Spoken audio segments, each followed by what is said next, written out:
Hello students, मेरा नाम है बालेंदु प्रताप सिंह। क्लास 11th के फिजिक्स के एक और नई क्लास में आप सभी का स्वागत है। अगर आपने रिवाइज किया होगा तो आपको याद होगा कि मैं आपको वेक्टर का एडिशन पढ़ा रहा था। वेक्टर एडिशन दो टाइप के होते थे, एक ट्रायंगल लॉ से, एक पैरेललोग्राम लॉ से। पैरेललोग्राम लॉ मैं पीछे पढ़ा चुका हूं जस्ट पिछले लेक्चर में, तो वहां से अगर आपने वीडियो नहीं देखा है तो प्लीज वहां जाके देख लीजिए, आपको चीजें समझ में आने लगेंगी। मेरे चैनल पे एक प्लेलिस्ट है वेक्टर नाम से, उस वेक्टर प्लेलिस्ट में जाइए और जो भी इसके पहले की 3-4 वीडियोज है उनको देखिए। वेक्टर आपको खूब अच्छे समझ में आने लगेगा। और जो बच्चे पहले से पढ़ के बैठे हैं, जिनके पास नोट्स है, वो प्लीज रिवाइज करके इस लेक्चर को अटेंड करें। एक बार रिवाइज कर लीजिए फटाफट, जल्दी रिवीजन मार लीजिए तो आगे की चीजें आपको समझ में आएंगी। बहरहाल लास्ट का जो बिल्कुल लास्ट में जो हमने पढ़ाया था वो मैं आपको एक बार यहाँ जल्दी से रिवाइज करा देता हूँ, उसके बाद आगे चलेंगे। हमने आपको पैरेललोग्राम लॉ में बताया था कि एक वेक्टर ए है, ये वेक्टर बी है, इन दोनों के बीच का एंगल अगर थीटा है, टेल टू टेल जोड़ा है हमने इनको, तो एक पैरेललोग्राम इसके वेक्टर बी के पैरेलल में एक यहाँ पे वेक्टर बना रहे थे डॉट डॉट डॉट, और ए के पैरेलल में यहाँ पे बना रहे थे, पैरेललोग्राम बना। दोनों की टेल से जो विकर्ण होता था, जो डायगोनल होता था, वो बताता था ए और बी के परिणामी को, रिजल्टेंट वेक्टर आर को। ये मैं सब समझा चुका हूं, बस रिवाइज करा रहा हूं आर को। और इस आर को, सॉरी कुछ कीड़े मकोड़े आ रहे हैं, रात का टाइम है। R is equals to under root, resultant vector R कैसे निकल रहा था, R is equals to under root A square plus B square plus 2ab cos, और ये जो एंगल ए और बी के बीच में बना है थीटा, यहां से आर निकल रहा था, ये मैं करा चुका हूं। और tan अल्फा, यानी कि अगर वेक्टर ए से सपोज दैट ये रिजल्टेंट अल्फा एंगल बना रहा है, ये हम क्यों कर रहे हैं, ये देखो ये वाला डॉट डॉट डॉट, यहां से हमने परपेंडिकुलर डाला ई पे 90 degree, suppose that point P है ना। अगर ए और बी के बीच का एंगल थीटा है तो आप देखो ना, ये भी तो ए है और ये भी क्या है, वेक्टर बी है, तो ए और बी के बीच का एंगल जैसे यहाँ पे थीटा था वैसे यहाँ पे भी थीटा होगा। ये सब मैं एक्सप्लेन कर चुका हूं पहले। एक्चुअली हम क्यों कर रहे थे, ये हम प्रूव करने के लिए कर रहे थे कि R is equal to under root A square plus B square plus 2ab cos theta कैसे आएगा। ठीक है, तो ये हम कर चुके हैं, पर देख लेना। और tan अल्फा मैं आपको बता चुका हूं, tan अल्फा यानी कि ये resultant vector R vector A से कितना एंगल बना रहा है। अगर सपोज दैट अल्फा एंगल बना रहा है, देखो ए और बी के बीच का एंगल थीटा है पूरा, और ए और रिजल्टेंट वेक्टर आर जो है वो कितना एंगल बना रहा है, ए से आर कितना एंगल बना रहा है, अल्फा बना रहा है। तो tan अल्फा हम निकाल सकते थे कैसे, बी साइन थीटा, थीटा ये वाला B sine theta upon a plus b cos theta से। यहां तक हम पढ़ चुके हैं। ठीक है, तो उम्मीद करता हूं यहां तक किसी को कोई डाउट नहीं होगा। ठीक है, तो जो वेक्टर का एडिशन है, दो मेथड होते थे, ट्रायंगल मेथड, पैरेललोग्राम मेथड। दोनों मेथड हो चुके हैं, दोनों हम समझ चुके हैं। लेकिन बच्चों इसमें क्या है, वेक्टर का जो एडिशन है वो मैथमेटिक्स का साइन और कोसाइन रूल का भी पालन करता है, साइन और कोसाइन रूल को भी फॉलो करता है। तो साइन और कोसाइन रूल क्या होता है पहले ये जान लो, फिर हम देखेंगे कि कैसे हमारा जो वेक्टर एडिशन है, चाहे वो ट्रायंगल लॉ से ऐड करो, चाहे तुम पैरेललोग्राम लॉ से ऐड करो, दोनों अलग अलग तरीके हैं जोड़ने के। तुम्हारा जो आंसर है वो सेम आना है, जो तुम्हें आसान लगे वहां से, या फिर एग्जाम में जैसा बोला गया हो कि ट्रायंगल लॉ से ही करना है या पैरेललोग्राम लॉ से ही करना है, तो आप उस हिसाब से उसको अटेम्प्ट कर सकते हो। आंसर तो सेम आना है, सबको पता है। तो जो वेक्टर का एडिशन है वो साइन और कोसाइन रूल को भी फॉलो करता है। मैथमेटिक्स में त्रिकोणमिति में आपने साइन और कोसाइन, मतलब sine cos tan cot sec cosec थोड़ा थोड़ा सुना होगा, 10वीं में देख सुना होगा। नहीं भी सुना होगा तो अब 11th में प्रॉपर ट्रिग्नोमेट्री की एक अलग किताब होगी, पूरा आपको पढ़ना होगा। शायद कुछ बच्चे पढ़ भी रहे होंगे, मैक्सिमम को पता होगा, जिनको नहीं पता मैं उनके लिए बता रहा हूँ। तो त्रिकोणमिति में रूल होता है साइन रूल और कोसाइन रूल। तो सबसे पहले देख लेते हैं कि साइन रूल और कोसाइन रूल क्या होता है, फिर देखेंगे कि हमारा जो ये वेक्टर का एडिशन है ये कैसे साइन रूल या कोसाइन रूल को फॉलो करता है। ठीक है, तो अभी फिलहाल एक काम करता हूं, मैं वेक्टर एडिशन को आगे बढ़ाऊंगा, इसको करते हैं किनारे। अभी फिलहाल ये तो हम पढ़ ही चुके हैं, जस्ट मैंने आपको रिवाइज कराया था। अभी फिलहाल एक काम करते हैं, साइन रूल और कोसाइन रूल क्या होता है मैथ्स में, त्रिकोणमिति में, एक बार जल्दी से देख लेते हैं। मैथमेटिक्स की भी थोड़ी सी नॉलेज हो जाएगी।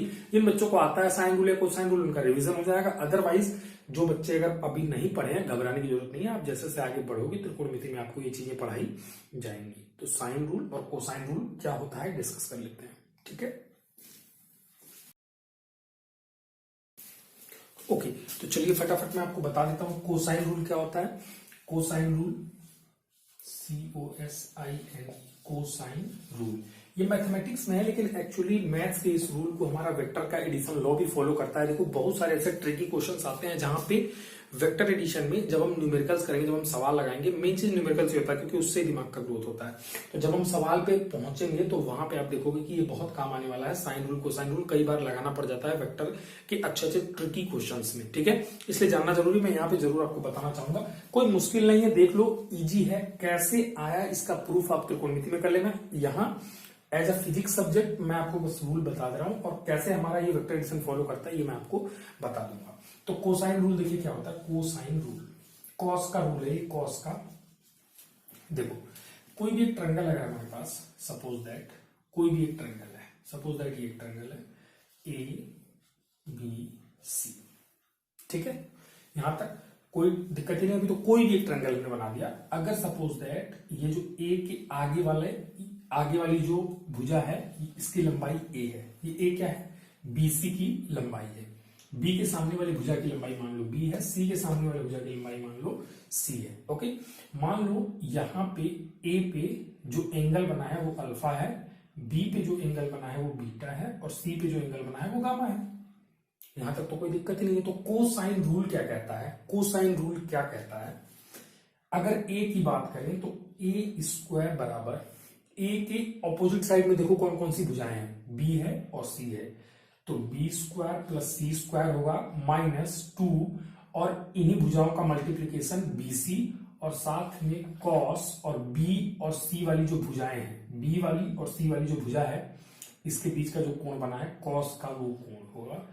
ये रिलेशन होता है, ये रिलेशन मेंटेन करता है कोई भी ट्रायंगल, और इसी रिलेशन को, इसी रूल को हम कहते हैं कोसाइन रूल। देखो क्या रूल था, अगर ए की बात करें तो ए स्क्वायर किसके बराबर होगा, अपनी opposite sides b square plus सी square -2 into b into c, और बी और सी के बीच में बने कोण के कॉस के, कॉस अल्फा के, ठीक है। यही है अपना कोसाइन रूल। और ये ए के लिए नहीं, बी के लिए भी लिख सकते हो, ठीक ऐसे ही। कैसे, देखो ये जो बी है, बी का स्क्वायर किसके बराबर होगा स्टूडेंट्स, बी का स्क्वायर किसके बराबर होगा, इसके ऑपोजिट साइड्स को देखो, सी और ए को, ए स्क्वायर प्लस सी स्क्वायर माइनस इन्हीं का मल्टीप्लीकेशन 2ac, और कॉस, इस बात ध्यान देना ए और सी की बात है, तो ए और सी के बीच बना कोण कॉस का कितना आ जाएगा, बीटा।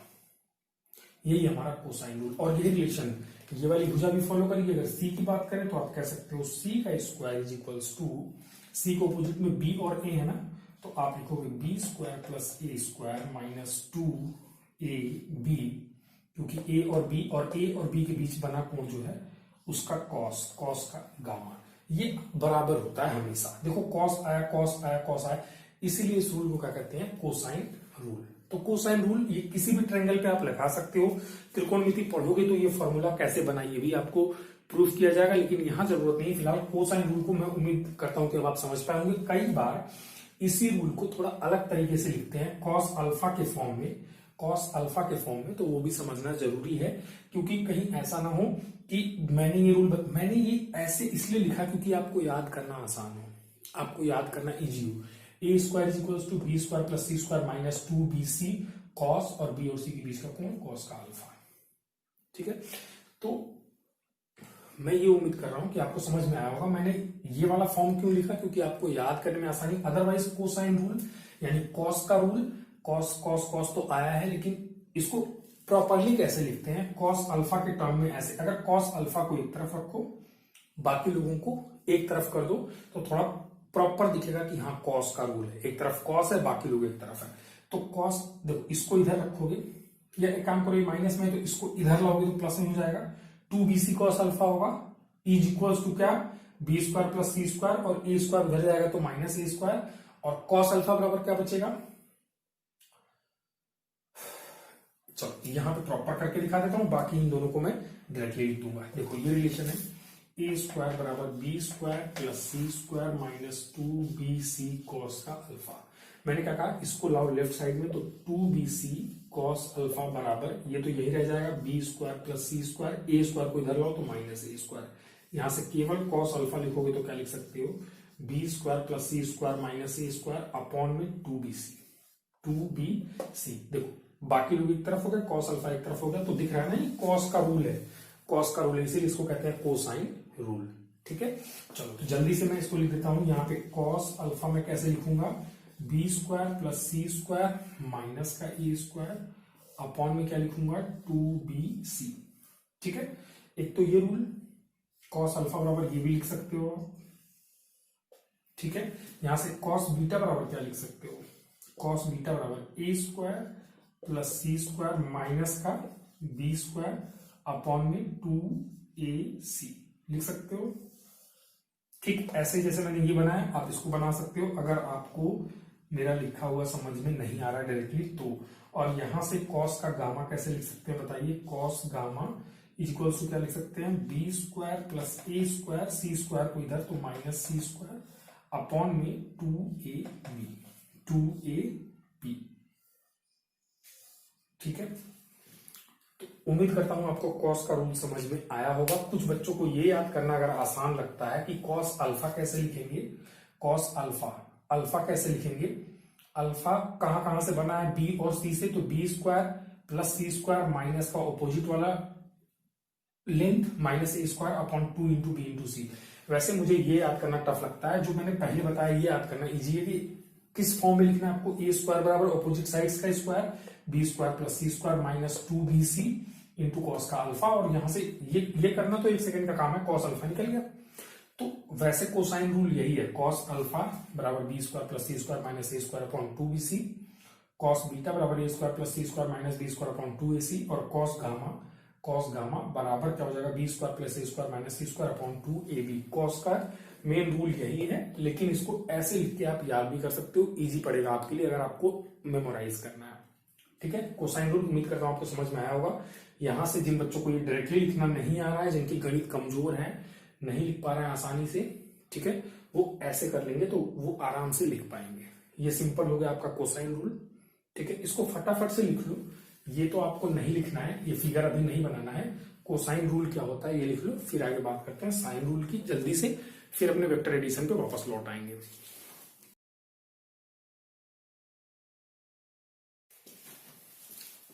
ओके, चलिए बात कर लेते हैं साइन रूल की।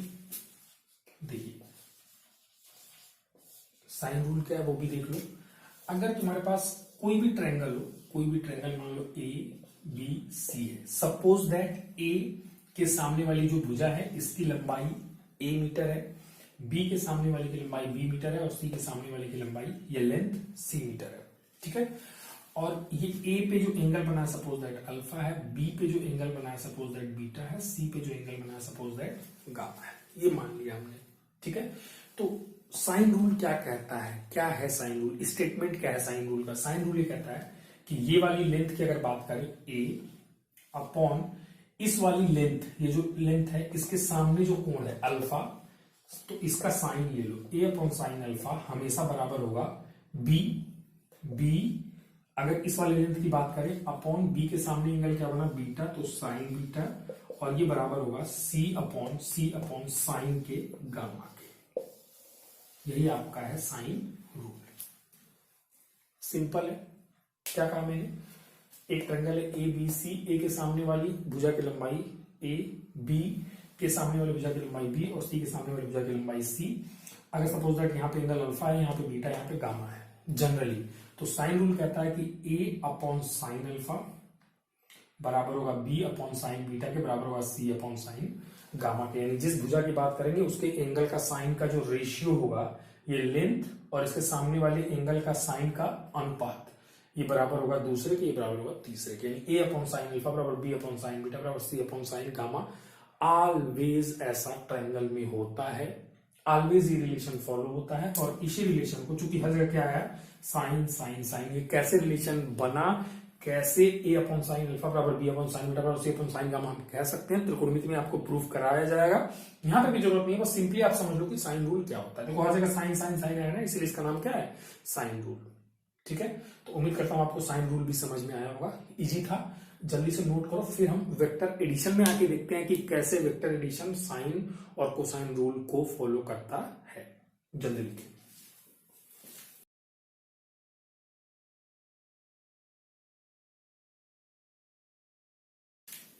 ओके स्टूडेंट्स, चलिए आगे चलते हैं। देखिए, तो साइन रूल कोसाइन रूल आपको पता हो गया। ठीक है, अब देखिए वेक्टर्स के एडिशन में, जो वेक्टर्स का एडिशन है ये पैरेललोग्राम मेथड से हमने किया था। इसके थ्रू हम समझ लेते हैं कि कैसे ये फॉलो करता है साइन रूल को या फिर मैथमेटिक्स के कोसाइन रूल को। सबसे पहले देखो आर बराबर, तुमने एक चीज पढ़ी हुई है इसलिए मैंने कहा रिवाइज करके आना, रिवीजन क्या होगा समझ में आएगा। आर बराबर आपने पढ़ा हुआ है अंडर रूट ए square plus B square plus 2ab cos का थीटा पढ़ा हुआ है। सिंपली एक काम करो, स्क्वायरिंग बोथ साइड कर दो, दोनों तरफ वर्ग कर दो। लिख लेना यहाँ पे स्क्वायरिंग बोथ साइड है, दोनों तरफ का, दोनों पक्षों का वर्ग करने पर लिख लेना ध्यान से, ठीक है। तो क्या हो जाएगा, आर का स्क्वायर बराबर, ये करड़ी हट जाएगी क्योंकि तुमने वर्ग कर दिया, a square plus B square plus 2ab cos का थीटा, ठीक है। यहां से एक काम करो, इन दोनों को इधर लाओ, आर स्क्वायर ए स्क्वायर को इधर लाओ तो माइनस ए स्क्वायर, बी स्क्वायर को इधर लाओ तो माइनस बी स्क्वायर बराबर में इसको इधर ही रहने दो, बराबर के राइट साइड 2ab कॉस का थीटा, ठीक है। अब यहां से कॉस थीटा बराबर क्या लिख सकते हो, कॉस थीटा बराबर है, ये सब जहां है वहीं रहेंगे, आर स्क्वायर माइनस ए square minus B square upon 2ab को लेफ्ट साइड भेजो, अपॉन में क्या हो जाएगा 2ab, ठीक है। कॉस थीटा बराबर सिंपली कुछ नहीं, ये तो ये हमें पता है, वी नो दैट आर बराबर अंडर रूट ए square plus B square plus 2ab cos theta, थोड़ा सा मैथमेटिक्स लगाया, कॉस थीटा बराबर हमने निकाला आर स्क्वायर माइनस ए square minus B square upon 2ab। ये रूल अभी मैंने कोसाइन रूल पढ़ाया था ना, देखो कॉस अल्फा बराबर बी स्क्वायर, यहाँ पे माइनस कॉमन ले लूँ क्या होगा, a square minus B square minus c square upon 2bc। ऐसे ही यहाँ पे माइनस कॉमन ले लूँ तो R square minus R square plus ए square plus B square, same चीज भाई, दोनों प्लस प्लस बीसी आया है ना, माइनस माइनस यहाँ पे ए भी आया है नीचे, ठीक है। ये सेम ही है, ज्यादा फर्क नहीं है इसमें, ठीक है, ज्यादा फर्क नहीं है इसमें। और आप देखोगे कॉस थीटा, यहाँ पे cos alpha cos beta cos gamma निकाला था, जैसा दिखने में ये है वैसा ही दिखने में ये भी है। तो यहाँ पे अल्फा होता था, यहाँ पे थीटा, ये वाला ए और बी के बीच का कोण थीटा है बराबर। अब देखो ये क्या है एक्चुअली, कॉस थीटा, थीटा दो वेक्टर्स ए और बी के बीच का कोण है, आर क्या है उनका परिणामी है, ए वेक्टर का मैग्नीट्यूड, बी का मैग्नीट्यूड, ए बी का मैग्नीट्यूड। ये फॉर्मूला कई बार काम आ जाता है वेक्टर के अच्छे अच्छे ट्रिकी क्वेश्चंस करने में, इसलिए मैंने आपको इसको थोड़ा अलग तरीके से लिख के दिखाया। और इसी को हमने क्या, वेक्टर एडिशन का इसी को हमने इसका क्या नाम दिया हुआ है, कोसाइन रूल। यही है हमारा कोसाइन रूल, ठीक है। तो उम्मीद करता हूं समझ में आया होगा। अब जल्दी से साइन रूल भी देख लेते हैं कि कैसे vector addition sine rule follow करता है, उसके लिए थोड़ा दिमाग लगाना पड़ेगा। इसको लिख लो फिलहाल, अभी करते हैं उसको भी, ठीक है, इजी करेंगे, फटाफट लिखो। ओके स्टूडेंट्स, चलिए आगे चलते हैं, थोड़ा सा एनालिसिस और कर लेते हैं, थोड़ी एनालिसिस और कर लेते हैं। यहाँ पे दिमाग लगाना पड़ेगा भाई, थोड़ा सा पेशेंस रखिएगा, ठीक है। देखिए एक काम करिए, ट्राइंगल ओ ई क्यू से, ओ ई क्यू को देखिएगा, ओ ई क्यू, ये क्यू, ये वाला ट्राइंगल, इसको देखिएगा। इसमें अगर मैं साइन अल्फा लिखूं, साइन का alpha, sine alpha, sine theta क्या होता है, लंब बटे कर्ण, थीटा के सामने वाला परपेंडिकुलर लंब होता है, यानी कि क्यू ई बटे कर्ण। कर्ण क्या होता है भाई, कर्ण क्या होता है, कर्ण होगा आपका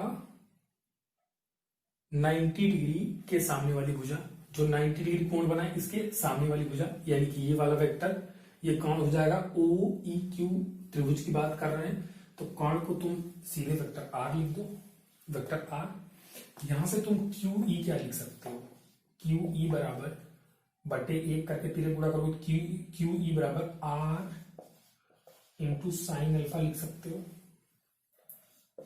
समीकरण 1। अब एक काम करो, छोटा ट्रायंगल देखो, पी ई क्यू, तो मैंने क्या किया, त्रिभुज पी ई क्यू से, पी ई क्यू में साइन का थीटा लिखना जरा, साइन थीटा बराबर थीटा के सामने वाली भुजा लंब, यानी कि क्यू ई बटे लंब बटे कर्ण, लंब बटे कर्ण, यानी कि जहां पे 90 डिग्री बना है इसके सामने वाली भुजा कर्ण, तो आ जाएगा आपका वेक्टर बी।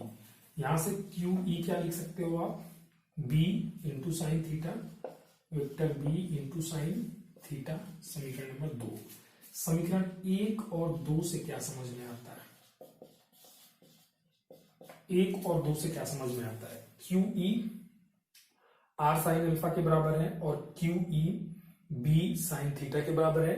क्यू ई एक बार कह रहा है आर साइन अल्फा, एक बार कह रहा है Q E B sine theta के बराबर है, यानी कि ये और ये आपस में कैसे होंगे? बराबर होंगे।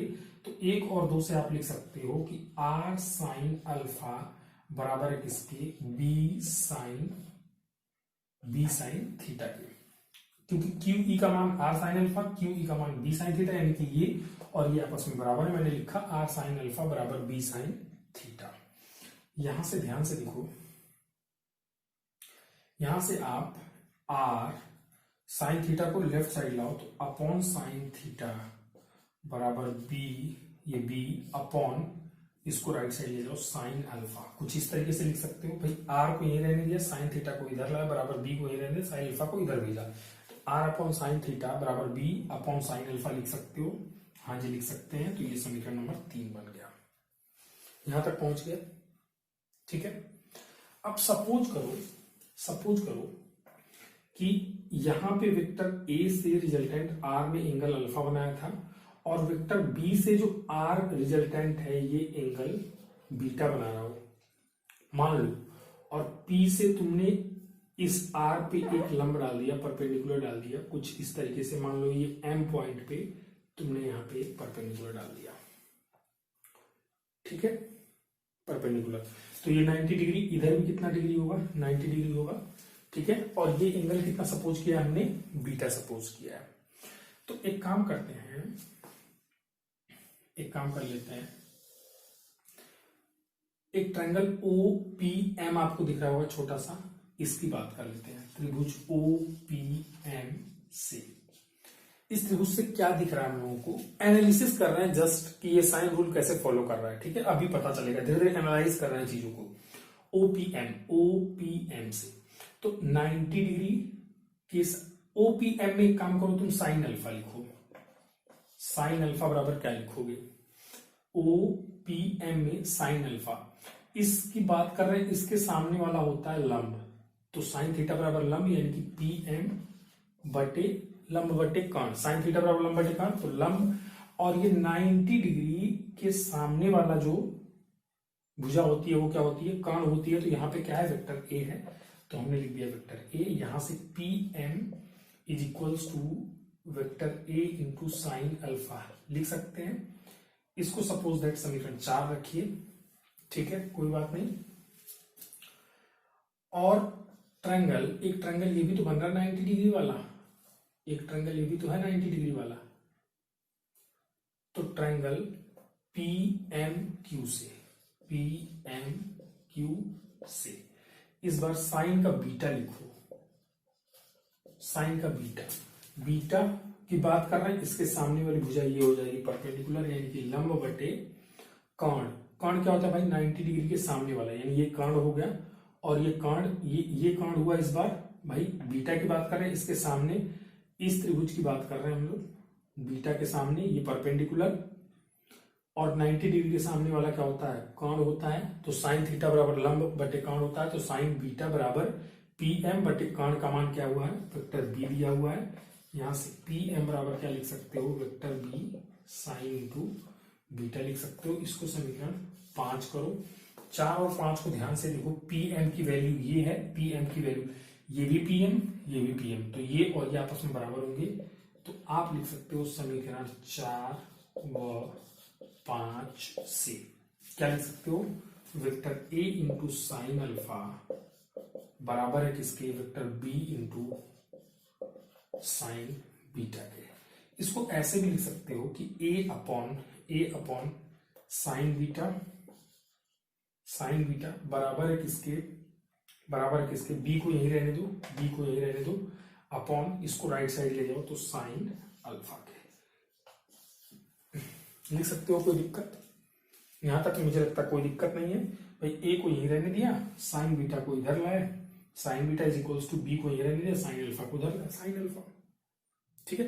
देखो थोड़ा सा चीजें एनालाइज करनी पड़ेगी, 11वीं में आगे हो 11th में थोड़ी मेहनत तो करनी पड़ेगी भाई। अगर आपको नहीं समझ में आ रहा है, डिफिकल्ट लग रहा है, पढ़ना शुरू कर दीजिए, मेहनत करना शुरू कर दीजिए, नहीं तो फिर दिक्कतें होंगी। अब मैं मतलब कितना कुछ लेके कोशिश कर रहा हूँ कि मैक्सिमम चीजें, छोटी छोटी चीजें आपको एक्सप्लेन की जाए। और ये चाहता तो स्किप कर सकता था, लेकिन मैंने कहा चलो पढ़ा रहा हूं तो अब वेक्टर तो मैं अच्छे से पढ़ा के खत्म करूंगा, बाकी की चीजें बाद में देखेंगे। फिलहाल वेक्टर शुरू किया तो मैं खत्म तो करना चाहूंगा इसको, ठीक है। तो ध्यान दीजिएगा। अब समीकरण 5 और 6 को देखिए। सॉरी 3 और 6 को देखिए, 3 को और 6 को। समीकरण 3 व 6 से 3 और 6 को देखेंगे ध्यान से। b अपॉन साइन अल्फा, और यहां भी क्या है, b अपॉन साइन अल्फा। ये वाला इसके बराबर, ये वाला इसके बराबर, यानी कि ये और ये भी आपस में कैसे होंगे, बराबर होंगे। यानी कि हम सिंपली क्या लिख सकते हैं, r upon sine theta, r upon sine theta बराबर है किसके, b अपॉन साइन अल्फा के। तो b upon sine alpha, b upon sine alpha के, और b अपॉन साइन अल्फा बराबर किसके, a अपॉन साइन बीटा के। तो a upon sine beta,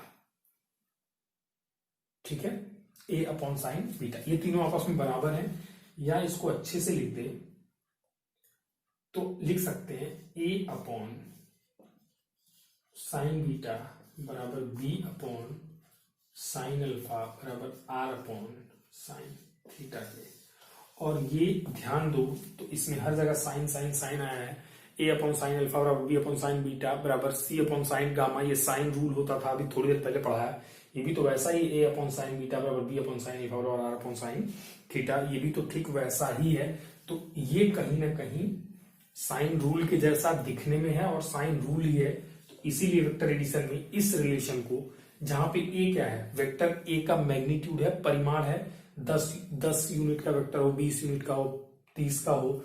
b क्या है, वेक्टर b का परिमाण है 10 unit, 5 unit, 30 unit. Vector r क्या है, a और b का परिणामी है। a और b को जोड़ने के बाद 50 यूनिट का वेक्टर मिला, 40 यूनिट का मिला, 60 यूनिट का मिला vector. Sign beta, sine alpha, sine theta. Theta क्या है, a और b के बीच का एंगल। अल्फा क्या है, a वेक्टर a से परिणामी r द्वारा बनाया गया एंगल। और बीटा क्या है, वेक्टर b से परिणामी r द्वारा बनाया गया एंगल। देखो इसको तुम आगे ले जाओगे इस तरीके से, और इसको आगे ले जाओगे तो ये ऐसे क्रॉस करेंगे। और तुम्हें पता है कि ये थीटा है तो ये भी क्या है, थीटा है, क्योंकि पूंछ से पूंछ को जब जोड़ते हैं तो इसके बीच का जो कोण होता है वही दो वेक्टर्स के बीच का कोण होता है। तो b को तुम आगे ले जाओगे और r को आगे ले जाओगे तो ये बीटा है तो ये भी बीटा होगा, और दोनों की टेल आपस में जुड़ जाएगी, किसकी, b की और r की। तो ये एक्चुअली बीटा क्या है, वेक्टर b से वेक्टर r द्वारा बनाया गया कोण है, परिणामी द्वारा बनाया गया कोण है, ठीक है। तो उम्मीद करता हूं आपको सारी बातें समझ में आई होंगी, और इसीलिए इसको हमने नाम दिया हुआ है, इस रूल का नाम है साइन रूल। यही है वेक्टर एडिशन का साइन रूल। तो उम्मीद करता हूं आपको समझ में आया होगा। अगर नहीं आया, you can repeat this video, आप दोबारा से देखिए, समझ में आएगा, इतना भी डिफिकल्ट नहीं है। ओके, तो आई थिंक एक स्क्रीनशॉट ले लो, फटाफट से इसको लिखो, अभी लिख लेना है बाद में लिख लेना है, जैसे कि नोट्स आप बनाते हो, नोट्स बनाया करो। देखो नोट्स बनाओगे तो फायदा क्या होगा ना, कि तुम जब मैं कहूंगा रिवाइज करके आओ तो नोट्स खोलोगे, फटाफट से अपना रिवीजन मार लोगे, फटाफट से रिवाइज कर लोगे। आपको ये वेट करने की जरूरत नहीं है ना कि सर की वीडियो पहला लेक्चर देखो, दूसरा, कितने घंटे बर्बाद करोगे वहां पे, 25-25 मिनट, आधे आधे घंटे के, 1-1 घंटे की वीडियोज हैं, कब तक देखोगे। तो पढ़ो, नोट्स बनाओ और उस नोट्स के रिवीजन करो, और उस नोट्स से आपको बहुत ज्यादा हेल्प मिलेगी। आगे जब सवाल लगाएंगे मैं कहूंगा ये फॉर्मूला देखो, वो फॉर्मूला देखो, कहां से देखोगे, या तो याद होगा या फिर नोट्स में से। मैक्सिमम चीजें मान लो नहीं भी याद रहती हैं तो नोट्स रहेगा, आप सवाल लगाओगे, वहां से खोलोगे, उसको पढ़ोगे, देखोगे, बहुत सारी चीजें आपको याद होंगी, बहुत सारी चीजें आप समराइज कर पाओगे। देखो यूट्यूब पे कंटेंट बहुत है, अच्छी अच्छी चीजें हैं, लेकिन प्रॉपर नोट्स के साथ एक प्रॉपर वे में शुरू से लेकर आखिरी तक नहीं पढ़ाया गया है। लेकिन मैं ऐसा नहीं करूंगा, अगर मैंने शुरू किया है, जिन चीजों को मैंने शुरू किया उसको तो मैं खत्म करूंगा ही करूंगा, बाकी बाद में देखेंगे। तो फिलहाल वेक्टर अगर शुरू किया है, वेक्टर फिनिश करेंगे, ठीक है। लिखो फिलहाल, बाकी बातें आगे करते हैं, अभी लिखो।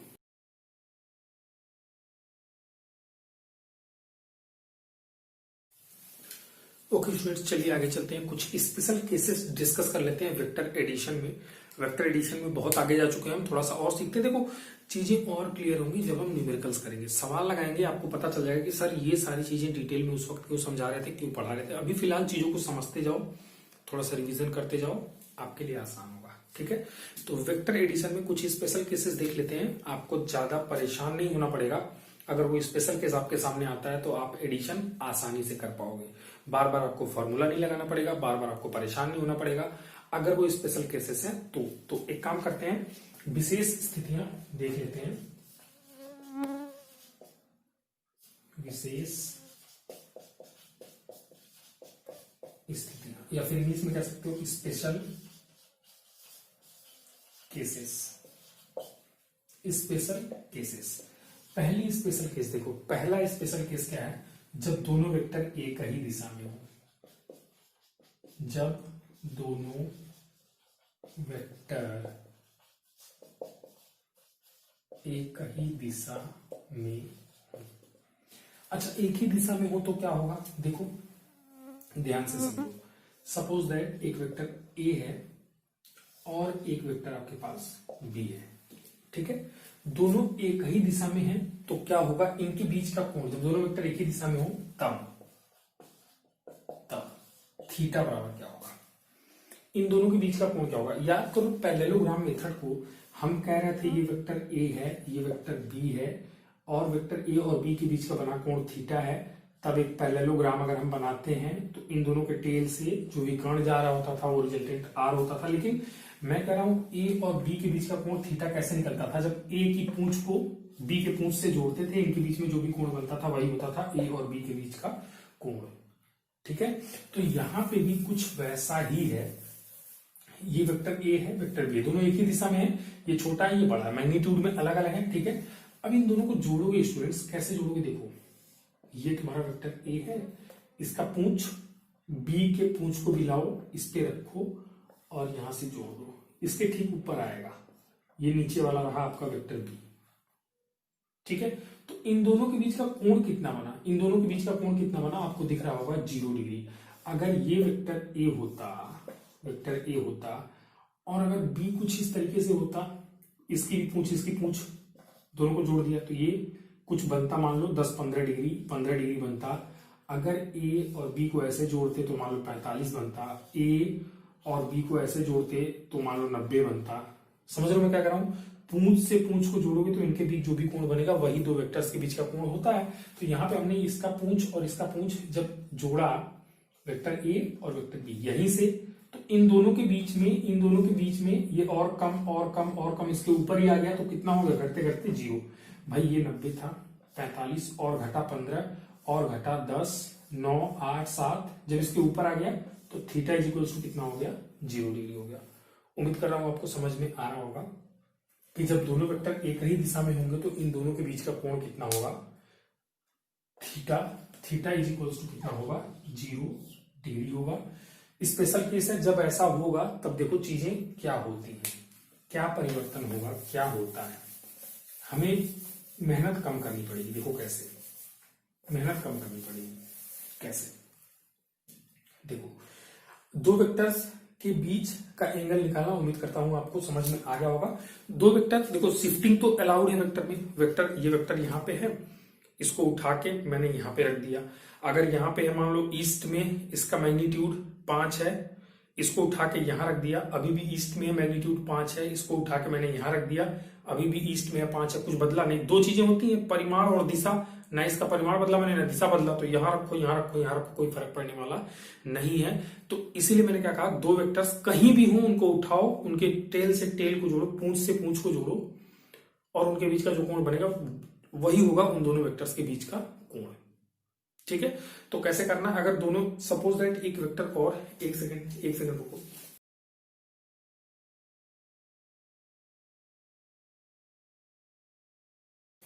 चलिए इसको देखिए जरा। सपोज दैट ये एक वेक्टर है, इसका कैप, इसका एरो है, ये इसकी पूंछ है, ये मार्कर है मेरे पास, ये इसका जो एरो है, ये कैप, और ये इसकी पूंछ है।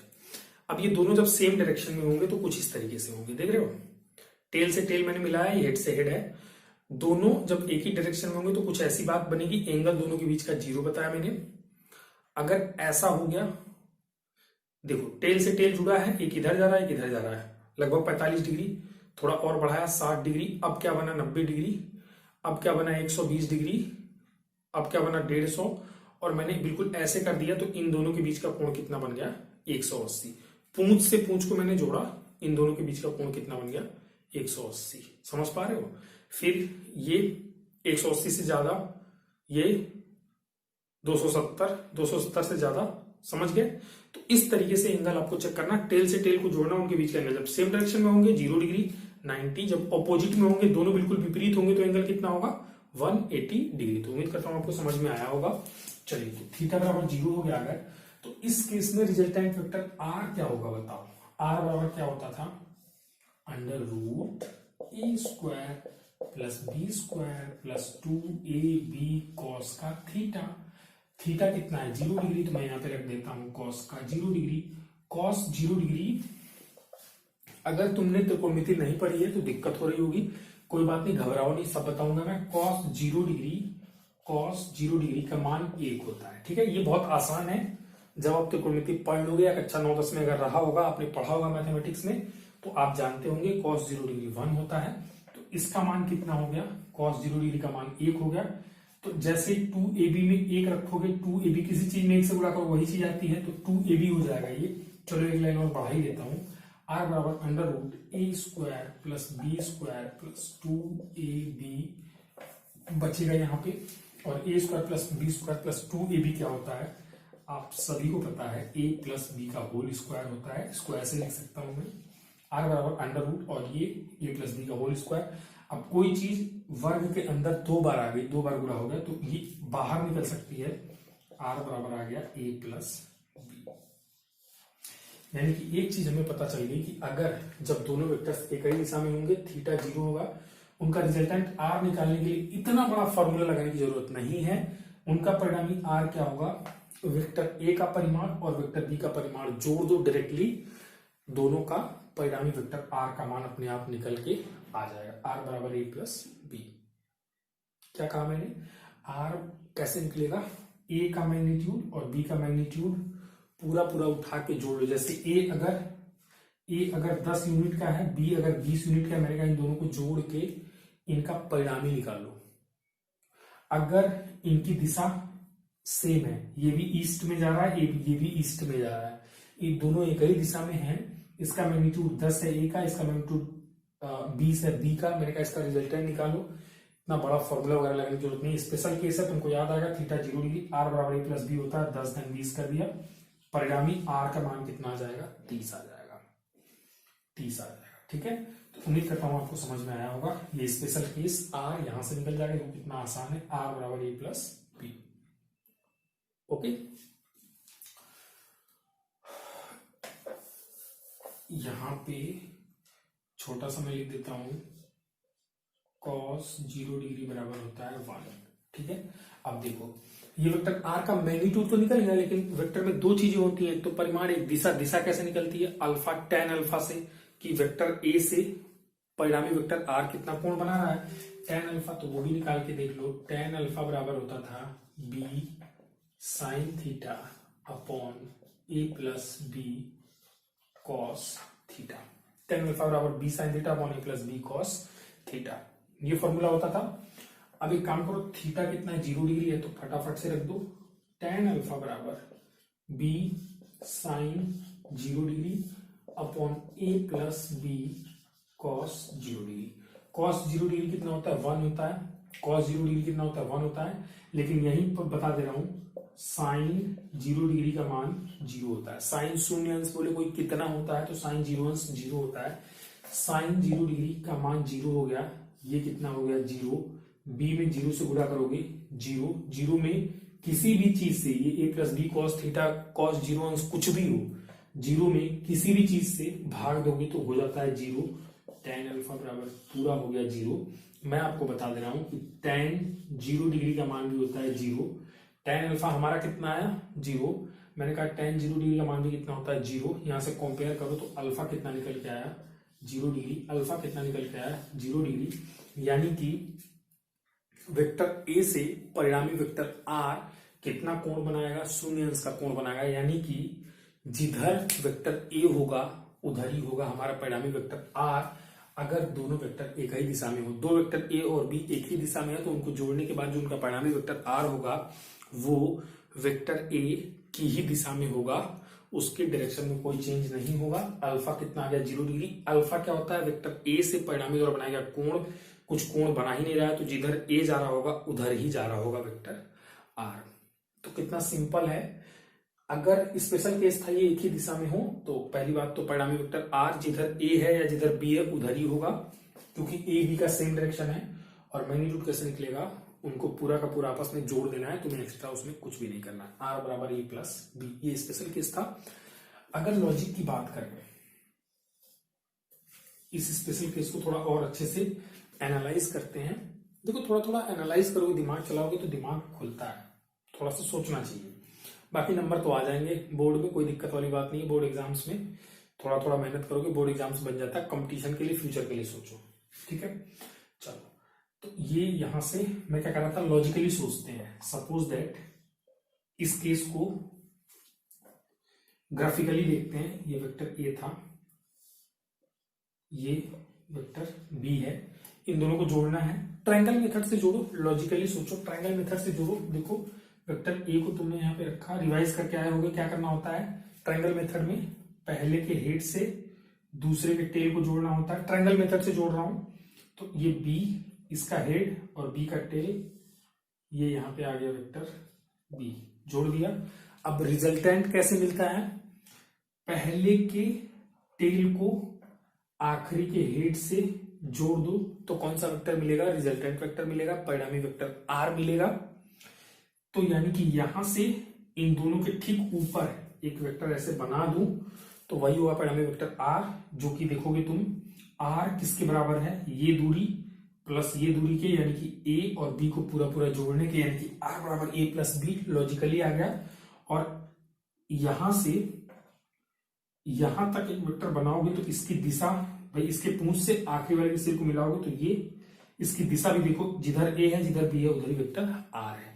तो मैं इसके ऊपर ओवरराइट ना करके, होगा इसके ऊपर लेकिन ओवरराइट ना करके मैं इसके नीचे एक लाइन खींच दे रहा हूं, है इसके ऊपर लेकिन मैं इसके नीचे समझाने के लिए। तो यहां से ये मैंने एक वेक्टर खींचा, यही हमारा है वेक्टर आर, जो कि किसके बराबर है, vector A plus vector B के। और तुम देख रहे हो कि ये परिणामी दोनों को जोड़ने से मिलेगा। सिंपल, आपको कॉस थीटा वगैरह लगाने की जरूरत नहीं है। इसकी दिशा जिधर वेक्टर ए की दिशा है या जिधर वेक्टर बी की दिशा है उधर ही है। तो लॉजिकली भी या फिर कह सकते हो ग्राफिकली भी आपको समझ में आता है। ट्रायंगल लॉ से भी सोचेंगे तो आपको समझ में आ जाएगा। मैंने मैथमेटिकली भी आपको प्रूफ एक्सप्लेन कर दिया। एक्चुअली स्पेशल केस क्यों जरूरी है, क्योंकि अगर आपके पास दो वेक्टर्स ऐसे आते हैं जिनके बीच का कोण 0 है, सेम डायरेक्शन में है, फटाफट से जोड़ के बता देना कि इतना इनका परिणामी होगा। आपको r बराबर under a square plus B square plus 2ab cos theta लगाने की जरूरत नहीं है। cos 0 डिग्री का मान 1 होता है, sin 0 0 होता है, tan 0 का मान 0 होता है, tan 0 डिग्री भी कितना होता है, 0 होता है। ये मैं आपको इसलिए बता रहा हूं क्योंकि अभी शायद त्रिकोणमिति आपने नहीं पढ़ी होगी या फिर थोड़ा सा भूल गए होंगे, तो मैं आपको बता दे रहा हूं। जब मैथमेटिक्स पढ़ेंगे आपको ये सब पता चल जाएगा, इसमें ज्यादा परेशान होने की जरूरत नहीं है। तो उम्मीद करता हूं आपको मेरी बातें समझ में आई होंगी। अभी फिलहाल हमने एक ही स्पेशल केस डिस्कस किया है, इसके बाद हमें 2 स्पेशल केस और डिस्कस करने हैं वेक्टर्स के एडिशन में। ठीक है, एडिशन ट्रायंगल लॉ, पैरेललोग्राम हो गया खत्म। दोनों साइन और कोसाइन रूल को फॉलो करते हैं, कैसे करते हैं मैंने आपको बताया। स्पेशल केसेस में एक स्पेशल केस मैंने आज डिस्कस कर दिया, बाकी के 2 बचे नेक्स्ट क्लास में मैं डिस्कस करूंगा। इसके ऊपर न्यूमेरिकल भी करेंगे, चीजें और मोटी मोटी डिस्कस करेंगे। ठीक है, एक्चुअली मेरे पास मटेरियल नहीं है तो इसलिए थोड़ा सा पढ़ाने में मुझे दिक्कत होती है। पहले मैटर लाना पड़ता है फिर पढ़ाना पड़ता है, क्योंकि थोड़ा सा मटेरियल कम है नहीं मेरे पास। अगर मटेरियल होता तो फिर मैं बहुत जल्दी क्लास डालता, ठीक है, क्योंकि फिर वो होता है कि सामने मटेरियल है, अचानक से हमने थोड़ा सा देखा और फिर एक्सप्लेन करना शुरू कर दिया। मटेरियल इकट्ठा करने में मेरा टाइम खराब हो जाता है। लेकिन मैं कोशिश करूंगा आपको हर दिन क्लास मिले एटलीस्ट, ठीक है, थोड़ा थोड़ा ही सही लेकिन पढ़ाया जाए। और मैं आपसे बस ये उम्मीद करूंगा कि आप रिवाइज करके चीजों को एक नोट्स बना रहे होगे, बढ़िया प्रॉपर नोट्स होगा आपके पास, सारा कुछ लिख रहे होगे, सारा कुछ समझ रहे होगे। वो नोट्स रिवाइज करके आप मेरी क्लास में आओगे, ताकि आपको क्लास समझ में आए, आपको मजा भी आए, और आप चीजें जब समझोगे तो ही आगे कंटिन्यू कर पाओगे, तभी आपका पढ़ने में मन भी लगेगा। ठीक है, ओके, वेल डन। तो मिलते हैं फिर नेक्स्ट क्लास में। आज के लिए इतना ही। Thank you.